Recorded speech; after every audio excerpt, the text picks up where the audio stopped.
la Fundación Voz del Centro presenta a Ángel Collado Schwartz en La Voz del Centro, un programa de servicio público que educa sobre la historia, cultura y sociedad de Puerto Rico y el Caribe. Saludos a todos. El programa de hoy está titulado El nuevo orden político en Puerto Rico. Y hoy tenemos como nuestro invitado al doctor Néstor Duprey Salgado, quien es profesor de Historia en la Universidad Interamericana del Recinto Metropolitano. Como sabemos, Puerto Rico está entrando en un nuevo año, el cual es un año que nos va a traer varias sorpresas. Primero porque hemos tenido una tendencia en las últimas 3 elecciones, el cual los 2 principales partidos que han estado controlando el poder político desde el 1968 han ido descendiendo. El Partido Popular en el 2012 tenía 48%, en el 2016 39%, en el 2020 el 31%. El Partido Nuevo Progresista, que es el principal partido y ha sido el principal partido en estas últimas 3 elecciones, en el 2012 tenía 47%, en el 2016 42% y en el 2020 32%. El grupo de votantes que no se unieron a estos 2 partidos durante las últimas 3 elecciones ha ido aumentando de un 4% a un 19% en el 2016 a un 37% en el 2020. Esto se conoce como una tendencia. Y las tendencias pues continúan ese camino a menos que sucedan eventos que las distorsionen. Pero como sabemos, los últimos 4 años no ha habido ningún evento que uno pueda pensar que esta tendencia va a cambiar, sino que va a incrementarse.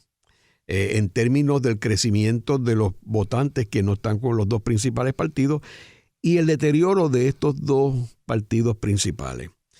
Vemos que Puerto Rico desde desde el 48 hasta el 68, el Partido Popular controlaba el país políticamente, había una hegemonía del Partido Popular, y luego en 1968, cuando se relanza el Partido del Pueblo con el gobernador incumbente Roberto Sánchez Vilella, y tienen una participación en el 1968 cuya no ganaron las elecciones, pero obviamente se llevaron suficientes votos para evitar que el Partido Popular ganara las elecciones. Fueron por un grupo, poco, no recuerdo si fue de 30 o 40 mil votos que el Partido Popular, por el cual el Partido Popular perdió las elecciones, y el Partido del Pueblo ganó más de 100 mil votos. Ahora, durante todos los otros años hemos tenido un cambio entre los 2 partidos políticos. A veces ha ganado el Partido Nuevo, a veces el Partido Popular, y eso ha llevado a Puerto Rico a la crisis en la cual se encuentra.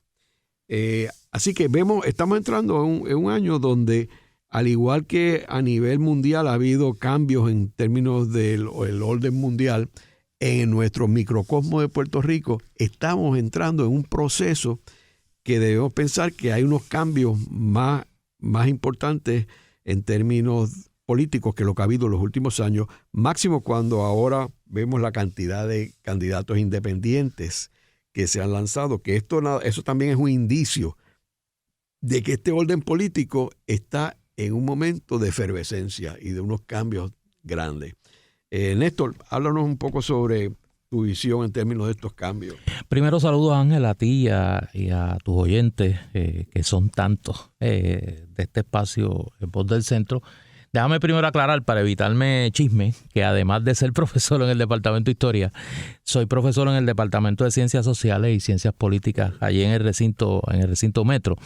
Mira, yo he tratado de establecer en mi análisis una periodización de la historia política puertorriqueña a partir de 1898. Entiendo, y un poco ahí me ascribo a la teoría de los Schlesinger, de Arthur Schlesinger padre y Arthur Schlesinger hijo, que en las democracias que tienen como fundamento el proceso electoral ocurren ciclos ideológicos, ciclos de cómo se organiza el ecosistema electoral. Y Puerto Rico en ese sentido no ha sido la excepción. Yo divido la historia política de Puerto Rico a partir del 98, 1898, en varios ciclos. El primero fue el ciclo de lo que llamo el reajuste. Es cómo la élite política puertorriqueña reajusta su organización electoral y política a la nueva realidad de un nuevo imperio, el imperio norteamericano, que tenía una organización de gobierno. Pasamos de un régimen parlamentario a un régimen presidencialista y unos partidos políticos de entronque nacional que van a tratar de tener algún tipo de influencia en Puerto Rico, no organizados políticamente, sino a través del control del aparato gubernamental. Primero el Partido Republicano y el Partido Demócrata. En Puerto Rico la élite política se va a reorganizar. La división que había ocurrido entre muñozistas y balbosistas va a tener ahora un fundamento organizativo. El Partido Republicano, por un lado, primero el Partido Federal, y luego vamos a tener el primer reajuste electoral con la creación del Partido Unión, que es un grupo de republicanos, y el grueso del Partido Federal en 1904. Ahí se inaugura la primera era hegemónica electoralmente en Puerto Rico, que es la hegemonía unionista. Va a durar hasta 1924. En 1924, un fenómeno externo a esa organización electoral, cosa que va a pasar en otros momentos de la historia, el Partido Socialista y la fuerza que esa tercera fuerza política y electoral va a ir generando en torno hacia a partir de primero en 1917 y en la elección de 1920, va a generar el segundo gran reacomodo de la historia política de Puerto Rico, con la reorganización de los espacios electorales en torno a dos alianzas políticas. El Partido Unión se va a aliar con un sector del Partido Republicano y fundará la Alianza Puertorriqueña, y el Partido Socialista se va a unir a un remanente del Partido Republicano en la coalición republicana socialista. Ahí se inaugura una etapa que va a durar hasta 1940, que es lo que yo denomino la era de las alianzas. Es decir, en Puerto Rico el control electoral y gubernamental va a girar en torno a dos alianzas electorales. Una alianza de el viejo Partido Unión y un sector del Partido Republicano y la coalición republicana socialista. Eso va a durar con reorganizaciones, particularmente del unionismo, que se separará de ese, más bien se separa el lado republicano del unionismo y se une a la vieja facción republicana y a los socialistas en la coalición, y se reorganiza el Partido Unión en el Partido Liberal en 1931. Y ahí vamos a tener la fase final de la era de las alianzas, que va a llegar hasta 1940. En 1940, pues la combinación de factores que ocurren, la muerte del liderato político, mueren en un periodo de 3 años Antonio R. Barceló, Santiago Iglesias Pantín y Rafael Martínez Nadal, que eran los 3 grandes caudillos de esa época política. La división del Partido Liberal a partir de las elecciones de 1936 y la reorganización a partir de la muerte de esos caudillos de las 3 fuerzas políticas, es decir, Partido Liberal, Partido Unión Republicana y Partido Socialista, va a producir la fundación del Partido Popular en 1938 y el triunfo del Partido Popular, triunfo precario como lo llama Muñoz en el 40, pero ya triunfo hegemónico en 1944, que inaugura esa era de hegemonía del Partido Popular, que como tú muy bien señalas va a durar hasta 1968. En 1968, con el triunfo del fundación y triunfo del Partido Nuevo Progresista, se inaugura la era de la alternancia, es decir, este nuevo partido estadista y el Partido Popular Democrático se van a alternar en el poder. Vamos a tener experiencias de gobierno compartido, vamos a tener experiencias de control total del Partido Popular de las 2 ramas de gobierno y control del Partido Nuevo Progresista de las 2 ramas de gobierno, y un poco se alternarán en el poder hasta 1996, cuando el triunfo de Pedro Rosselló por 1 millón de votos inaugura lo que a mi entender es una era de hegemonía no progresista. Los triunfos del Partido Popular que se van a dar en ese periodo, el del 2000 con Sila María Calderón, el del 2004 con Aníbal Acevedo Vilá y el del 2012 con Alejandro García Padilla, se van a dar un poco por el fenómeno de alianzas informales, de respaldos electorales que va a recibir el Partido Popular, particularmente del independentismo, el fenómeno del melonismo. Por primera vez el Partido Popular no puede con su propia fuerza electoral ganar un evento electoral. El PNP no tiene ese problema. Por eso yo defino esa etapa como una etapa de hegemonía no progresista que va a durar, a mi modo de ver, hasta las elecciones del 2012. En esa elección del 2012 comienza a irrumpir el fenómeno del multipartidismo, es decir, fuerzas políticas que participan del proceso electoral y que pretenden ir desplazando en términos de el favor electoral a los dos partidos tradicionales, un poco el Partido Independentista, tercera fuerza política desde 1946, reinventándose dentro de su propia naturaleza para, a la misma vez que es un partido histórico, poder apelar a unos sectores del electorado que lo ven como una fuerza, entre comillas, nueva, ¿no? En el 2012 tenemos el surgimiento del Partido del Pueblo Trabajador, tenemos el surgimiento del Movimiento Unión Soberanista, ya habíamos tenido la experiencia del Partido Puertorriqueños por Puerto Rico, que un poco es el que abre esta brecha, ¿no?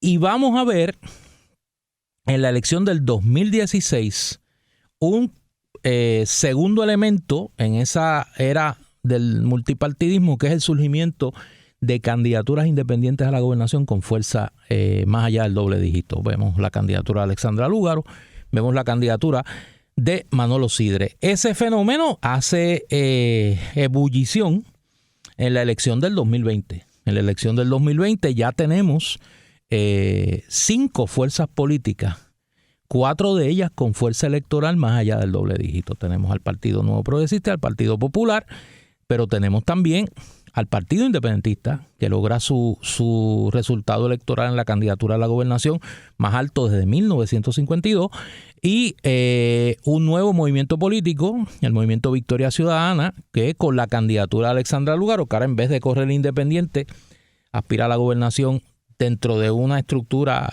político-partidista, cruzan el umbral del doble dígito ambas fuerzas políticas, y el Proyecto Dignidad, que es un partido conservador de entronque entre social cristiano y la nueva derecha que se manifiesta en Estados Unidos y en Europa de carácter identitario, que surge, no cruza el umbral del doble dígito, pero en algunos lugares va a ser la tercera fuerza política, y que muchos proyectamos que será probablemente uno de los 2 o 3 fenómenos electorales noveles que vamos a tener en la elección del 2024. Es decir, nosotros hemos tenido varias etapas en la historia política de Puerto Rico donde se reorganiza el espacio, es decir, la geografía electoral, producto de cambios demográficos, producto de cambios socioeconómicos y producto también de la influencia que van a tener en Puerto Rico, su condición de colonia, su condición de estar ubicada geográficamente en el área de influencia de los Estados Unidos, del mundo occidental, del mundo capitalista, del mundo democrático, como usted lo quiera llamar, va a tener influencia de los factores geopolíticos a nivel global y de los factores internos en los Estados Unidos. Pues nadie puede poner en duda que la Gran Depresión y el Nuevo Trato de Franklin Delano Roosevelt tuvieron un efecto en la política puertorriqueña. De igual forma la Guerra Fría. Pues de igual forma en este momento la nueva ordenación política a nivel global, donde las corrientes ideológicas que predominaron gran parte del del final del siglo XIX y siglo XX, es decir, el liberalismo democrático con su defensa del orden capitalista, el socialismo como una variante de ese liberalismo y todas las variantes del socialismo que van a surgir, marxismo-leninismo, la socialdemocracia, el trotskismo, el maoísmo, etcétera, y las ideologías nacionalistas de carácter popular, autoritaria, llámela nueva derecha, llámela fascismo, yo me niego a usar el término populismo porque me parece que es un zafacón que se utiliza para no adentrarse en definiciones ideológicas profundas. esas tres corrientes ideológicas tuvieron un efecto en la política puertorriqueña del siglo XX. De igual forma, ahora, en el siglo XXI, nosotros vemos que el eje en el que se organizó la política puertorriqueña a partir del siglo XIX, que era agrupaciones partidistas cuyo ente unificador era la visión que se tenía sobre cuál debía ser la relación ideal con la metrópoli, primero con España, luego con Estados Unidos, un poco va a coexistir con unas agrupaciones que se organizan en torno a las coordenadas ideológicas que son de uso común a nivel global. Nosotros tenemos un movimiento como Victoria Ciudadana, donde la posición sobre cuál debe ser la relación con Estados Unidos no es importante, pero sí hay un común denominador que es una visión de centroizquierda, de izquierda, progresista, de carácter identitario, donde, como hubiéramos dicho en la teoría política marxista en el siglo XX, el sujeto revolucionario ya no es el trabajador, es el oprimido por elementos identitarios, la mujer, la comunidad LGBTQ, etcétera. Y la respuesta ideológica a esa corriente progresista, que es una especie de conservadurismo identitario, que ya no gira tanto en torno a la defensa del orden liberal a nivel económico, sino una respuesta tradicionalista de entronque eminentemente cristiano, como sombrilla ideológica, que defiende los valores tradicionales, que defiende una mirada en torno a la familia como núcleo fundamental de la sociedad, y que lo hemos visto en Europa, lo hemos visto en Estados Unidos, con otros ingredientes, pues la postura nacionalista en cuanto al tema migratorio, y un poco la deriva autoritaria que hemos visto en América Latina, particularmente en Centroamérica, el caso de Bukele en El Salvador, el caso ahora de Noboa en Ecuador, que un poco quiere replicar el modelo de Bukele, y otros nacionalismos de igual talante, Bolsonaro en Brasil, el fenómeno Milei, que es una especie de cóctel ideológico de liberalismo con una nostalgia autoritaria, con elementos de carácter mediáticamente exóticos, ¿no? Pues todas esas corrientes a nivel global, en el pasado y hoy, han tenido una influencia, a mi modo de ver, en la política puertorriqueña. Todo eso está provocando una especie de movimiento de las placas tectónicas a nivel electoral, y podríamos encontrarnos, y es mi hipótesis de análisis de cara al evento electoral del 2024, nosotros podríamos estar en las puertas de un nuevo escenario político donde estarían coexistiendo con un modelo constitucional y electoral de carácter bipartita, es decir, diseñado para un universo electoral bipartita. Ese andamiaje constitucional y electoral va a coexistir dentro de un universo electoral multipartita. Y más allá de lo entretenido, ¿no? De quién gana, quién pierde, cómo quedan constituidas las cámaras, quién será el gobernador, él o la comisionada residente, pues yo creo que la pregunta que tenemos que empezar a hacernos muchas y muchos en Puerto Rico es cómo va a funcionar el aparato constitucional y el aparato electoral nuestro frente a una realidad que no es la realidad para la cual se diseñó, ¿no? Es igual que si imagínese que usted construye una casa para una familia de pues papá, mamá, para usar el lenguaje aquel de los libros de Lailo Brothers, ¿no? Papá, mamá, Rosa y Pepín.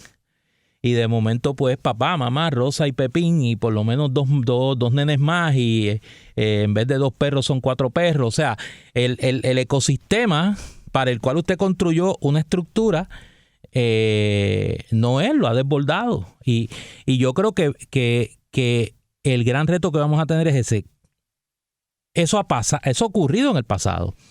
Por ejemplo, cuando en la década de finales de los 20, principios del 30, se divide la alianza puertorriqueña, los republicanos que se habían ido con la alianza se unen a sus antiguos correligionarios y a los socialistas en la coalición, destronan a Antonio R. Barceló de la presidencia del Senado y destronan al presidente de la Cámara de la Alianza, que entiendo era Luis Sánchez Morales en aquel momento, y reeligen un liderato legislativo republicano. Pues respondieron a esa reorganización, y aquí podríamos ver elementos similares. Es decir, nosotros estamos en el umbral, como lo estuvimos en 1904, como lo estuvimos en 1940, como lo estuvimos en 1968 y como lo estuvimos en el 2012, de un nuevo ciclo político en Puerto Rico.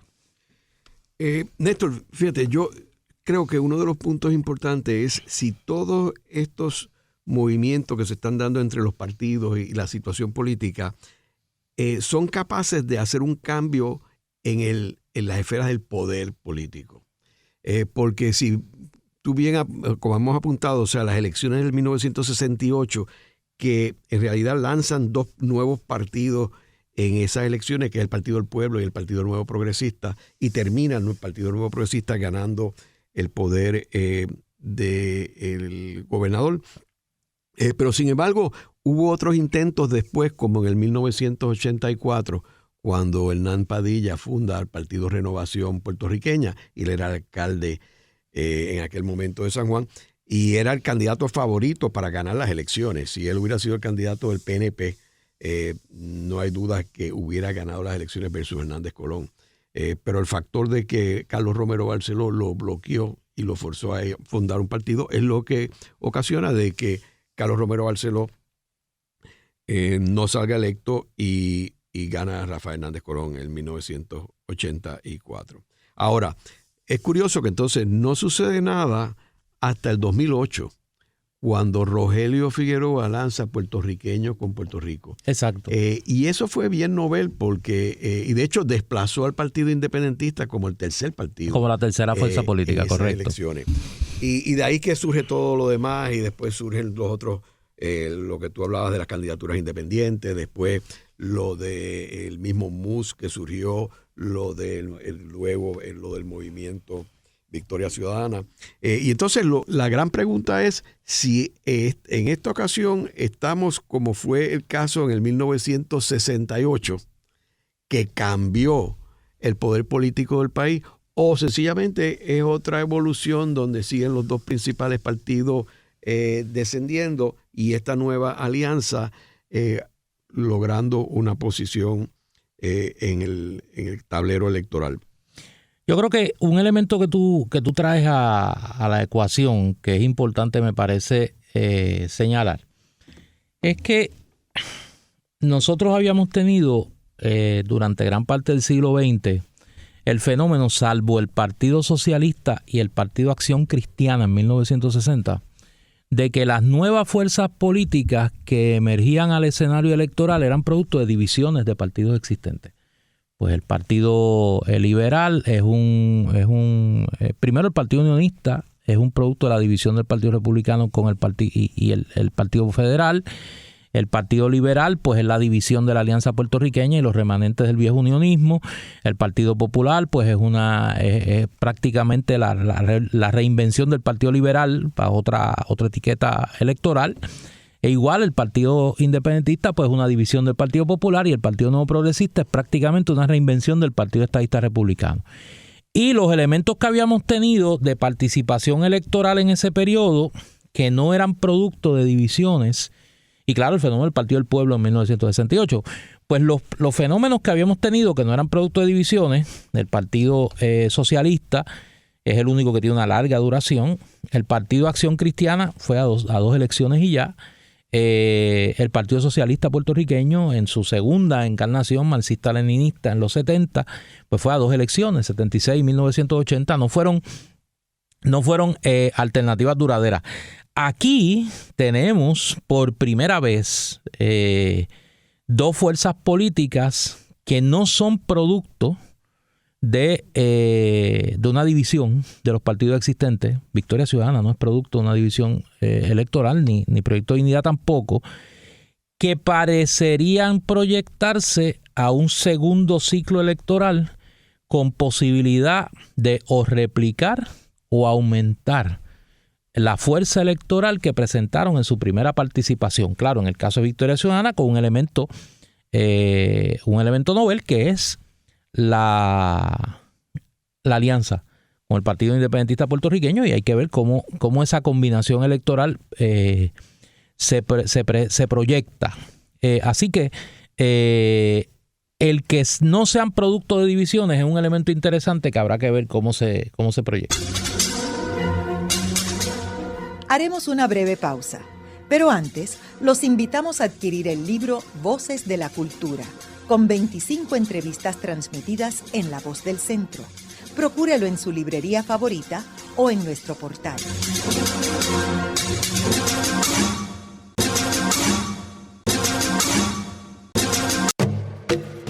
Así se escucha Radio Funglode. Escúchala. Si te gusta este contenido, no olvides suscribirte, activa la campanita, comenta y da like. Esto es contenido. Esto es Radio Funglode.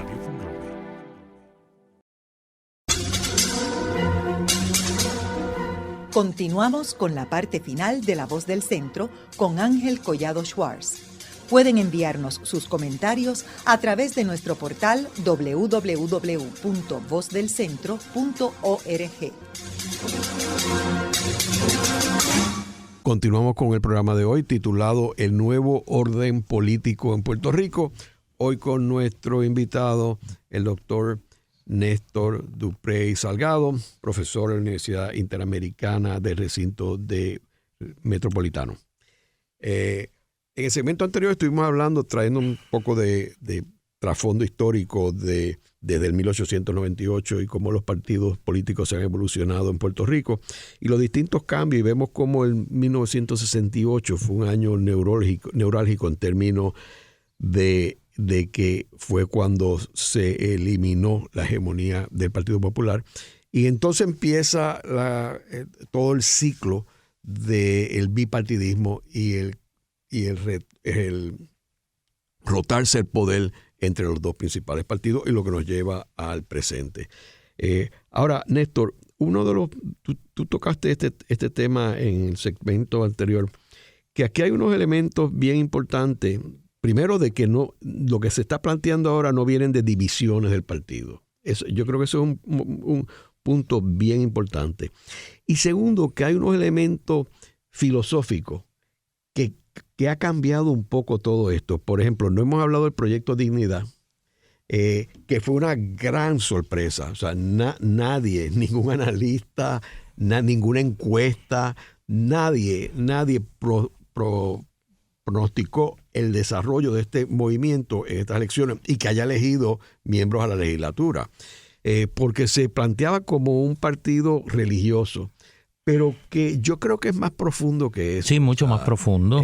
Porque ellos no están, contrario a lo del PAC, que estaba con la Iglesia Católica, ellos no están con ninguna iglesia per se.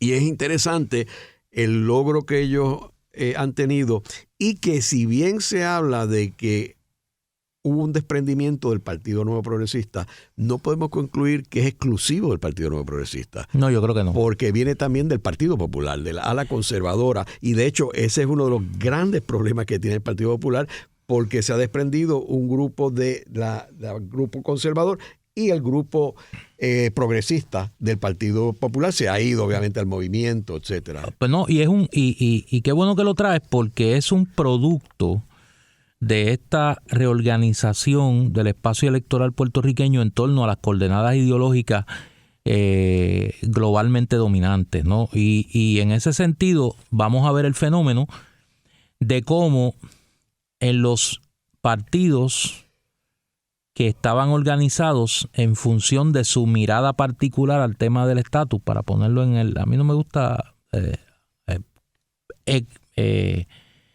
igualar ideología política, estatus político, porque no, es un disparate, ¿no? Pero los partidos que se organizaban en torno, o que se organizan también en torno al estatus político, van a comenzar a sufrir desprendimientos orgánicos de personas que consciente o inconscientemente llegan a la conclusión que no es inminente la solución del problema del estatus político. No es que no crean que el estatus político no se debe resolver, es que de momento piensan, bueno, entre yo tengo que pagar la luz, pagar el agua, comprar las medicinas, pues usted establece prioridades. Pues aquí hay una gente que en términos de su participación electoral y su militancia política están desplazando la afiliación política por empatía en cuanto al tema del estatus político, por afiliación política en torno a empatía a una visión de la sociedad. A una visión de la sociedad. Antes no tenían esas opciones. O sea, aquí nosotros teníamos un sistema electoral de bipartinismo anómalo, porque teníamos una preeminencia bipartita, pero teníamos una tercera fuerza política que estaba ahí, pero un poco guardando las distancias. Era como el Partido Comunista Italiano, o sea, que no podía llegar al poder. O sea, el sistema estaba hecho por la represión, por toda la estigmatización del independentismo, pues el sistema estaba hecho para que aunque el independentismo participara electoralmente, no pudiera llegar al poder. Pero era realmente un sistema bipartita. Ahora, esos electores tienen opciones en la papeleta que apelan a su visión de la sociedad más que a su mirada a cuál debe ser la relación con Estados Unidos. Y el elemento conservador, que yo creo que una de las grandes carencias del análisis político en Puerto Rico siempre ha sido esa, la subestimación del electorado conservador en Puerto Rico. Yo creo que Puerto Rico tiene uno de los electorados más conservadores de América Latina, en términos ideológicos. Y un poco lo que estamos viendo, y en eso pues yo tengo una pequeña discrepancia contigo, yo creo que es un fenómeno más parecido al PAC de lo que parece.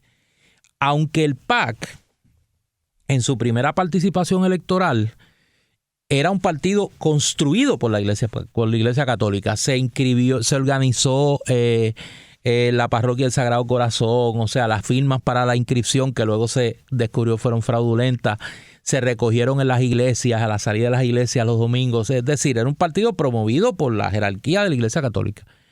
Pues era electoralmente compuesto por gente de todas las ideologías políticas. De hecho, en sus candidatos a nivel nacional, su candidato a gobernador, el doctor Salvador Perea, era independentista, y su candidato a comisionado residente, el licenciado Jorge Luis Córdoba Díaz, era estadista, que luego fue electo comisionado residente por el PNP, y tenía líderes como José Luis Feliu Pesquera, que era independentista, había sido representante del Partido Independentista, y tenía gente como pues Baltasar Correa del Río, Ramón Luis Rivera, etcétera, que luego fueron dirigentes prominentes del estadista Partido Nuevo Progresista. Y yo creo que un poco en Proyecto Dignidad se da esa segunda manifestación de un electorado que, si fuéramos a colocarle una etiqueta ideológica latinoamericana, diríamos que es un electorado social cristiano. Si fuéramos a colocarle una etiqueta ideológica norteamericana, diríamos que es un partido conservador de la nueva derecha, muy cercana al Christian Coalition y a ese republicanismo, el moral majority de Jerry Falwell. Es decir, un conservadurismo que viene de esa base evangélica, fundamentalista, pentecostal, que tiene que ofrece una respuesta política al liberalismo, al progresismo, al aumento del protagonismo político de los asuntos identitarios. En Puerto Rico, el gran éxito de Proyecto Dignidad, y yo creo que lo vamos a ver en la elección del 2024 con mucho más fuerza, es que, número uno, ellos han sabido segregar su electorado. O sea, ellos no le hablan a todo Puerto Rico. Ellos le hablan a un Puerto Rico, puertorriqueño, un Puerto Rico conservador, un Puerto Rico cristiano, un Puerto Rico de clase media, en la visión más amplia de esa definición,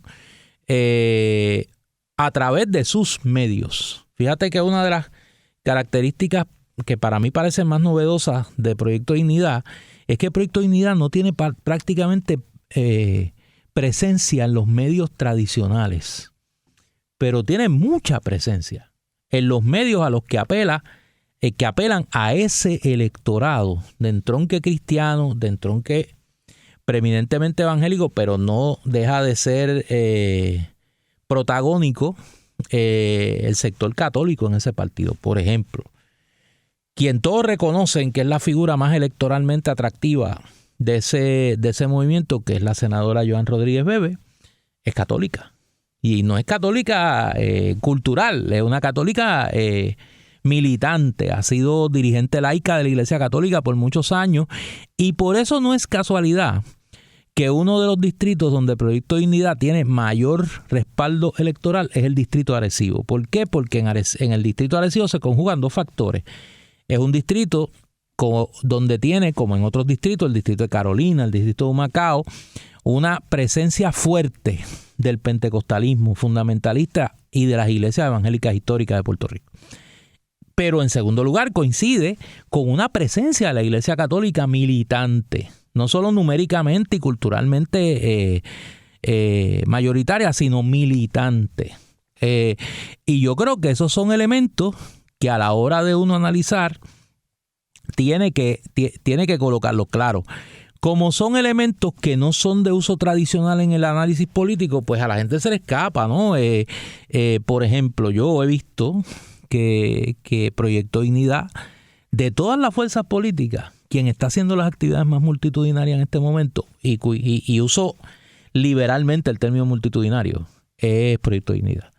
Proyecto Dignidad está mostrando una fuerza, una militancia que si se traduce en votos en la elección del 2024, nosotros podríamos tener un escenario, que es mi hipótesis, de 4 fuerzas políticas rondando el 25%, y que vamos a tener una más, una menos, la entre comillas mayoría que va a producir el proceso electoral del 24, que va a ser mucho más pírrica que la del 2020, va a ser en torno a 4 fuerzas políticas bastante balanceada, con un desplazamiento del Partido Popular como principal fuerza de oposición. Yo creo que eso va a abrir.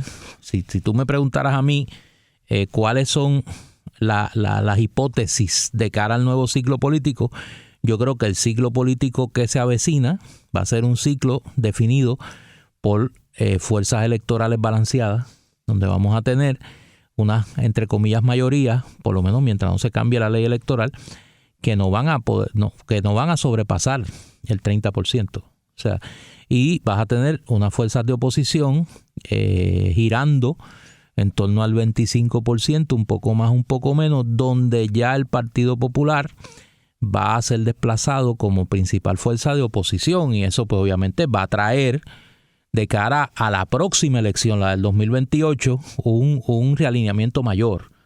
Por eso yo me atrevería a apostar. Yo no apuesto, pero para usar la analogía, que nosotros vamos a tener 2 elecciones que se van a parecer mucho al ciclo del 40 al 48. Si tú miras, aunque nosotros cuando hablamos de historia política de Puerto Rico siempre señalamos el año 40 como el año desde el inicio de la hegemonía popular, la hegemonía popular se tarda en construir 2 ciclos electorales. Del 40 al 44, donde se da la consolidación de la mayoría electoral popular, y del 44 al 48, donde la transformación, entre comillas, ideológica de Muñoz Marín y el Partido Popular, de un partido preeminentemente independentista y socialista a un partido preeminentemente autonomista, para llamarlo de alguna manera, o estadolibrista, que me parece que es la definición más correcta, un partido estadolibrista y un partido liberal a la usanza norteamericana de la Guerra Fría, no del nuevo trato de Roosevelt, es decir, mucho más cercano a un liberalismo social que a la socialdemocracia, es decir, más cuidadoso con el manejo del tema de la empresa privada. Pues ahí, en el 48, es que se consolida la mayoría popular. Claro, el gobernador electo, el control del poder ejecutivo, el control total del poder legislativo y el control eventualmente del poder judicial cuando se le da ese poder a Puerto Rico en la Constitución del 52, pues me parece que crean una nueva etapa política. Pues un poco ese nuevo ciclo político, o sea, yo me alejo un poco de esos análisis adánicos, ¿no? De que en el 2024 va a nacer algo totalmente nuevo. No, va a comenzar a nacer algo que me parece que se va a tardar varios ciclos en consolidarse, pero que no hay duda que va a ser un escenario político bien lejano a lo que tenemos hoy. Como uno miraba en los 60, el mundo de la década del 30 y el finales del 30, que cronológicamente no era tan distante, pero electoral y políticamente era prácticamente un siglo, ¿no? En términos de las diferencias. Yo creo que estamos en el umbral de algo así. Néstor, en esa línea que estamos hablando de la cuestión conservadora, religiosa, que yo creo que, y coincido contigo, que va a jugar un papel importante en términos de esta nueva fuerza. Yo no le daría el % tan alto que tú le das, ¿verdad? Pero es cuestión de matices. Yo creo que va a aumentar, pero no a ese nivel. Otro elemento importante que no sabemos el papel que pueda jugar es toda la cuestión ambiental. Porque yo recuerdo encuestas últimas que yo había visto. El issue que une a todos los puertorriqueños, cuando te digo los une, estoy hablando sobre 90%, es el compromiso con la conservación de la naturaleza. ¿Okay? Ese es un issue que trasciende todos los elementos políticos, algo que no es así en los Estados Unidos. En los Estados Unidos los conservadores no les interesa lo más mínimo, con raras excepciones. Y sin embargo aquí es un issue muy bueno, es un issue que ha tenido un protagonismo recientemente con luchas ambientales que han prevalecido. El candidato que corrió, Molina, Eliezer Molina, que ahora se presenta como senador independiente, creo. Y entonces, ese es un elemento, yo creo que importante, que en la medida que los partidos políticos capturen ese tema, yo creo que juega un papel importante. Y el tercer punto que yo creo que es interesante es lo del estatus. Que yo creo que por primera vez el estatus no va a jugar un papel protagónico en estas elecciones. Porque fíjate que lo que hablábamos, tú mencionabas del Proyecto Dignidad, pues hay independentistas, hay estadistas y hay estadolibristas. Segundo, en Victoria Ciudadana también. En Victoria Ciudadana también. Segundo, que hay un elemento importante y es que el issue del estatus ya no está corriendo una importancia como ocurrió anteriormente por varias razones. Primero, por el colapso del Estado Libre Asociado. El caballito de pelea del Partido Popular ya yo creo que solamente como las locas en los pueblos son las personas que hablan del Estado Libre Asociado y como el trato de un pacto entre iguales, o sea, toda es algo excéntrico. La defensa del Estado Libre Asociado se ha convertido en una excentricidad política. Eso es así. Y entonces, la estadidad, que es el caballito principal de pelea y lo que une al Partido Nuevo Progresista, pues se ha desplomado como se han desplomado los dos partidos aquí.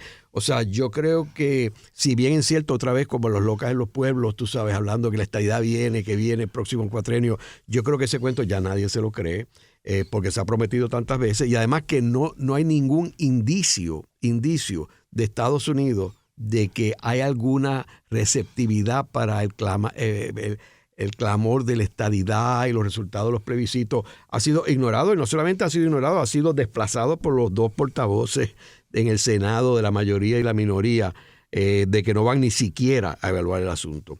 Así que, entonces, por otro lado, la independencia, yo creo que todo el mundo sabe que ganar las elecciones, Juan Dalmau, no significa que la independencia viene para Puerto Rico. Y así se ha planteado, o sea que todo el mundo sabe que este problema del estatus es un problema mucho más complejo y que en realidad lo va a determinar Washington y no va a ser Puerto Rico. Yo creo que hay un elemento que hay que señalar, y a mí no me gustaría culminar esta conversación sin no hacerlo, porque sería primero que un error y segundo una injusticia.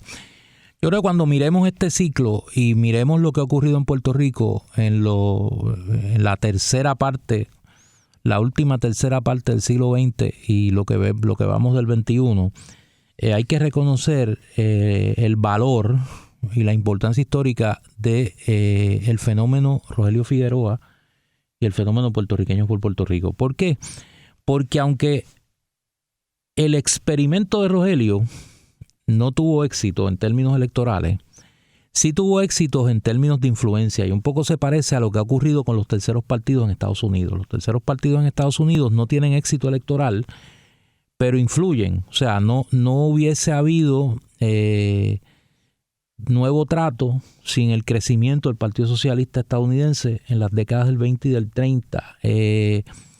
no habría, al otro lado, no habría hegemonía ultraconservadora en el Partido Republicano hoy si esa ultraderecha, que era un movimiento marginal por el John Birch Society y del Christian Coalition y demás, no hubiese comenzado a tener un crecimiento electoral prácticamente al margen del Partido Republicano, aunque dentro de esa colectividad postulando candidatos que se identificaban más con esa línea que con la línea republicana tradicional. Y el Tea Party, claro, que es el último de esos experimentos. Pues yo creo que con Rogelio pasa algo similar y ocurre por la novedad que representó en aquel momento el tema ambiental como el hilo conductor del proyecto político de una colectividad. Y un poco inauguró en Puerto Rico ese protagonismo del tema ambiental. Fíjate que todo el activismo, o gran parte del activismo de lo que antes denominábamos la sociedad civil, en los últimos años ha sido en torno al tema ambiental.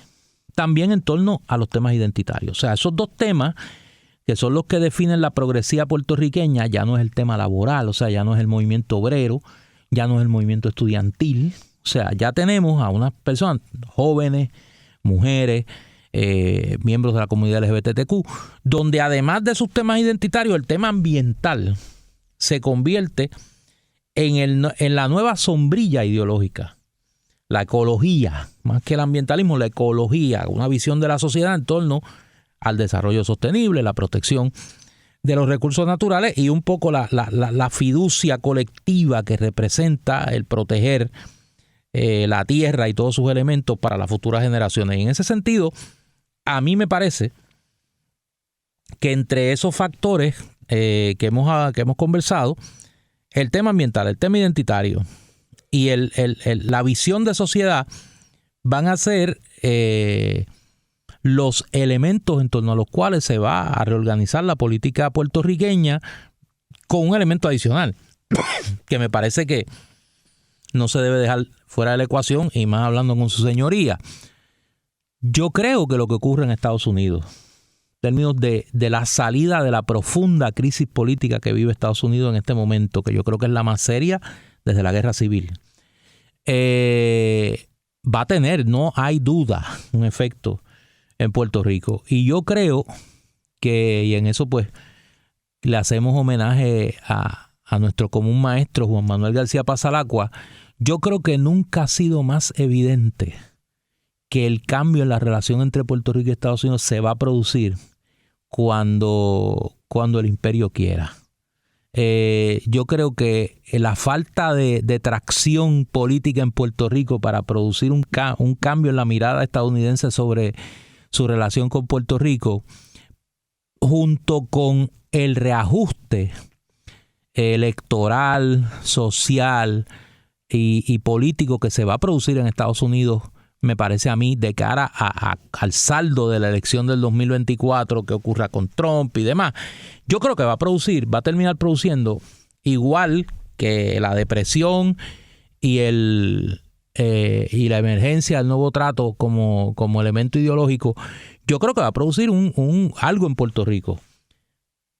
Si eso se combina con el surgir de una nueva fuerza electoral hegemónica en Puerto Rico, como podría ser la Alianza, yo creo que va a producir una mirada norteamericana a Puerto Rico distinta a la parsimonia que hemos visto, por llamarlo de una manera elegante, en los últimos años, donde obviamente la pérdida de valor geoestratégico de Puerto Rico, junto con la quiebra, junto con la corrupción como nota dominante de la presencia puertorriqueña en los medios estadounidenses, pues me parece que si esos elementos cambian, yo creo que vamos a ver la bola en cuanto al tema del estatus se va a mover, pero no se va a mover aquí, se va a mover allá.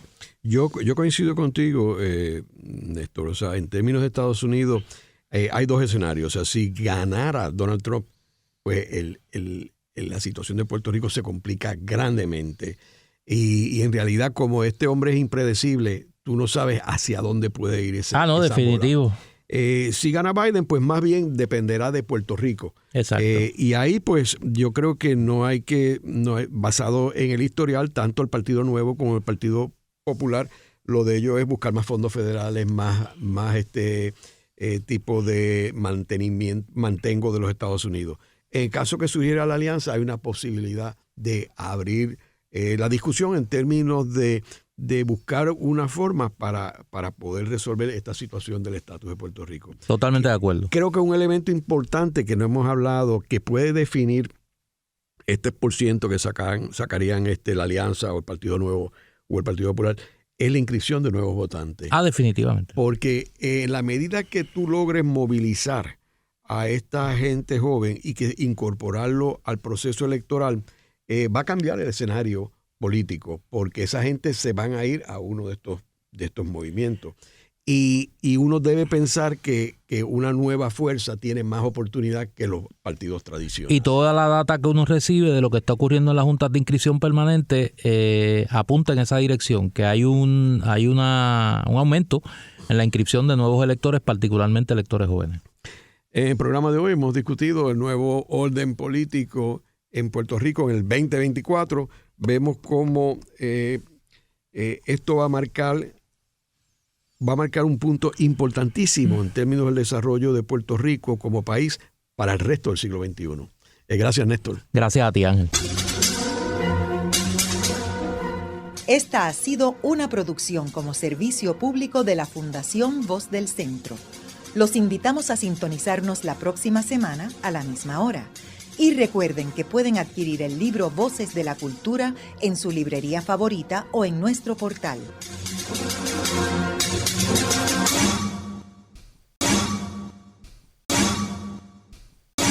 Para más contenido como este, síguenos en las redes sociales como @Radio Funglode.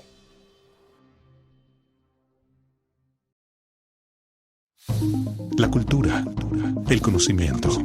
Radio Funglode.